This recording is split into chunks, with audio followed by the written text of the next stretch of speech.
I get a phone call about 2 years ago from a client, an industry that I'd never spoken for. The chief of police of a state calls me up and says, I want you to come in and do a customer service program, Rob. I've heard all about you, and I'd like you to talk to my officers about customer service.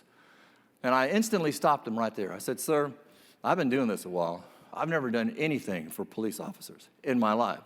I said, you don't sell anything. You don't have a product. He says, no, but we piss a lot of people off.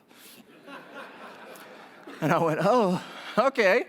You want me to come at it from, yeah, come at it from that, baby, but not just from the police side. Talk about customer service and how we need to take care of our customers out there, because it's the public. And I said, all right. So I did a lot of research, and I thought I was totally prepared until I showed up. There were 500 officers in the room, and I thought they would be in casual clothes. No, these people came right off the street. I had SWAT in there. In there, all their armor and stuff. There was one guy who was about 6'6", 240. He could have told me to sit down, and I would not have looked for a chair, okay? I'm down. This guy was a bad dude. And by the way, let me share with you the setup here.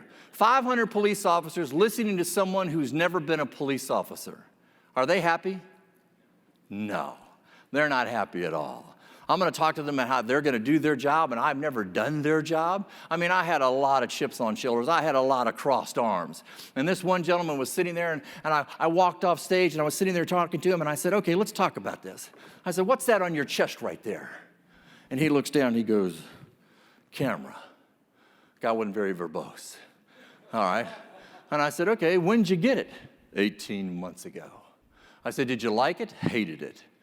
I said, why? He said, because now all of a sudden we have to turn this thing on and people can see what we do.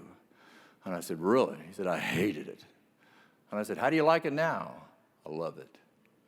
I said, wait a second. You just went in 18 months from despising this to loving it?